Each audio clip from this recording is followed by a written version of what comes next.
Hey everyone! There aren't many dishes that invite everyone together like a big juicy turkey. Whether it's a holiday feast or a special occasion, when turkey's on the table, it's the main event. And if you're the one cooking it, all eyes are on you to get it right. No pressure, right? Whether it's tradition for you to make the turkey or you're trying it for the very first time, today we're going to walk you through how to safely deep fry a turkey using this Nexgrill Turkey Fryer. Let's dig in.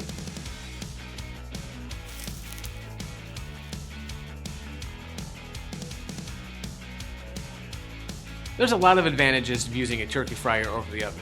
Not only will your turkey cook faster when it's deep fried, but you'll also find that frying a turkey really helps to lock in the moisture, creating a juicy, tender inside with a crisp, delicious outside. But before we get ahead of ourselves, let's walk through how to safely set up and use your Nexgrill Turkey Fryer. The first thing to know, and I can't emphasize this part enough, is that before frying your turkey, you must thaw it completely. Don't attempt to fry a frozen or even partially frozen turkey. If you've ever seen videos online of turkey fryers gone wrong, 99% of the time it's because the turkey wasn't thawed. So be sure to thaw it completely before cooking.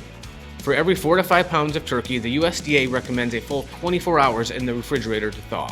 With your turkey thawed completely, remove any thermometer buttons, giblet packs, and leg holders. Then insert the star-shaped turkey lifter into the cavity so the legs are facing upward.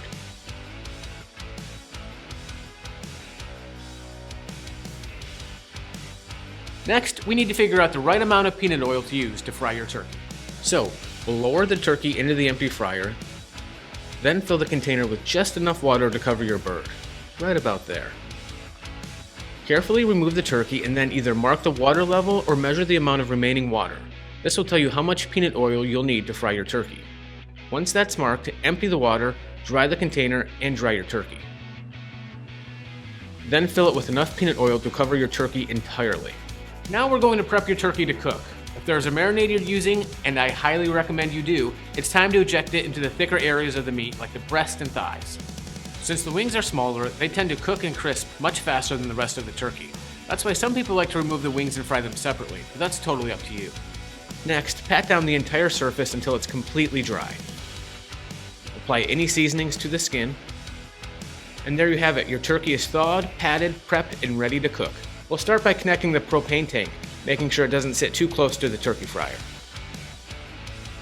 Check that your container is centered over the burner. Attach the thermometer to the side of the fryer so a few inches are submerged in the oil.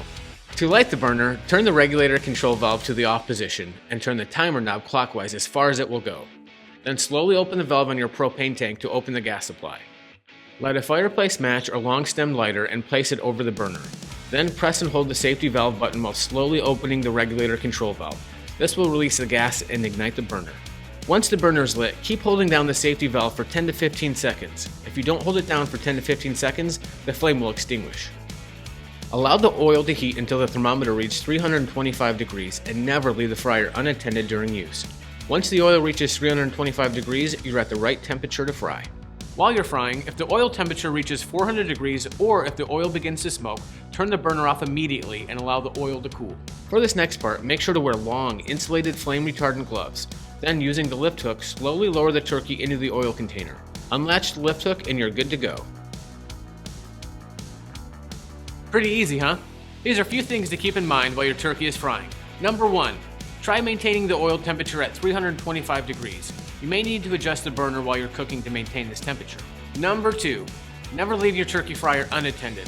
While the burner is on and you're cooking, someone should always have an eye on it. Number 3. Cook your turkey until it's golden brown. In hot peanut oil, it takes approximately 3.5 minutes per pound. Now, let's check in on that bird. When your turkey is done, use a lift hook to carefully remove it and place it on a rimmed pan lined with paper towels. Use your digital meat thermometer to check the internal temperature at the thickest parts. Your turkey is fully cooked when the internal temperature reaches 180 degrees.